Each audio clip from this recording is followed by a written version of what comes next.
Assalamualaikum warahmatullahi wabarakatuh. Gimana teman-teman kabarnya sehat selalu ya untuk kita semua. Semoga kita diberi kemudahan dan kelancaran untuk melunasi hutang-hutang kita. Oke, di sini kalian pernah dengar nggak sih kalau OJK ternyata udah ngizinin DC atau deklarator pinjol buat nagih ke kantor? Ya mungkin ada beberapa video ada yang buat ya, tapi di sini gue akan pertegas lagi ya. Mungkin lo akan kaget ya, kok bisa sih si OJK itu ngizinin DC untuk nagih ke kantor? Oke, jangan panik dulu. Kita akan kupas tuntas ya, bagaimana cara menghadapinya dan apa yang harus lo lakuin. Oke, sebelumnya di sini gue mau ngasih info ya.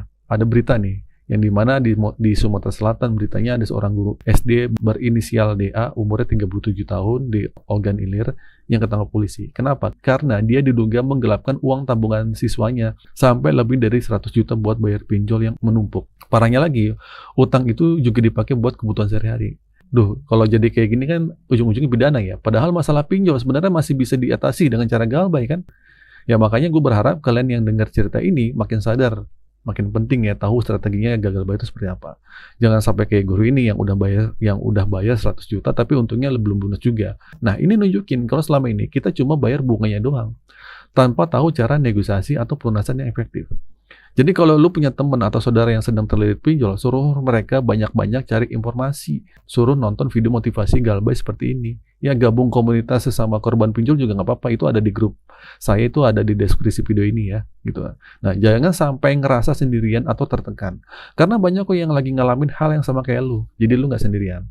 Nah, beberapa waktu lalu, OJK sudah nutup atau ngasih sanksi ke beberapa pinjol yang nakal. Mereka disuruh melunasi semua gagal bayar nasabah. Nah, yang paling baru itu kasus akseleran. OJK minta semua petinggi akseleran itu tanggung jawab atas nasabah yang gagal bayar.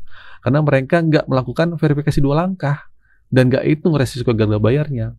Nah, ini penting banget ya buat lo. Setiap gagal bayar yang terjadi pada pinjol, yang bertanggung jawab itu adalah petingginya dan pemegang saham pinjolnya, bukan lu. Jadi tenang aja ya. Terus yang bikin heboh, di sini ada informasi per Juli ini, DC pinjol boleh datang atau nagih ke kantor. Nah, ini intinya nih. Sebelumnya banyak banget nih cerita DC datang ke kantor, tapi ada syarat-syaratnya. Biasanya DC sampai datang ke tempat kerja lu atau ke kantor lu itu ada beberapa alasan. Yang pertama, lu susah dihubungin. Banyak yang ngira dengan ganti nomor telepon nggak bisa nyari lu, padahal salah besar. Ini malah jadi alasan DC dibolehin datang ke kantor. Terus yang kedua, DC udah datang ke rumah tapi lu pindah atau nggak ada di rumah. Nah ini kayak di opsi terakhir ya buat mereka.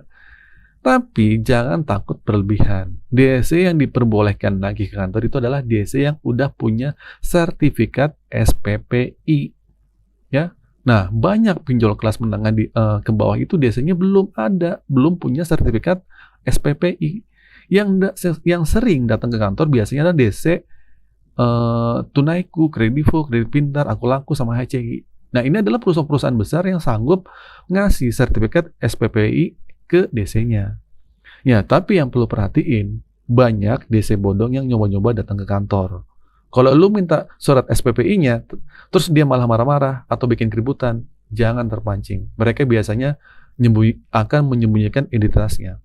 Terus DC yang datang ke kantor itu biasanya buat utang yang besar, biasanya di atas 10 juta. Kenapa? Karena kalau utangnya besar, fee mereka juga besar. Kalau di bawah 10 juta mereka akan malas datang jauh-jauh. Ya paling cuman ke rumah atau kalau pas lewat doang lah gitu. Nah selanjutnya DC yang datang ke kantor itu wajib banget bawa surat tugas yang distempel basah. Bukan cuma kirim WA atau PDF. Nah kalau nggak ada, lu berhak nyuruh dia buat pergi. Usir aja nggak apa-apa. Nah terus selanjutnya yang terakhir, DC yang datang ke kantor lu atau ke tempat kerja lu sendiri itu udah ngasih izin ke lu. Maksudnya gimana? Biasanya DC bakal informasi lewat PA atau SMS kalau mereka bakal datang ke kantor lo. Nah, seringnya kita abaikan pesan-pesan ini. Dulu gue juga selalu nyuruh abaikan aja karena DC biasanya nggak datang. Tapi sekarang ini bisa jadi diizinin sama mereka buat nagih. Nah, meskipun begitu ya, kalau dikirim hari ini bukan berarti dia akan datang hari ini. Ya biasanya masih sebulan atau 2 bulan lagi lah. Dan ini cuman kejadian di pinjol-pinjol besar. Dan nggak semuanya orang yang gagal bayar itu selalu didatengin sama DC pinjol. Oke, solusinya begini.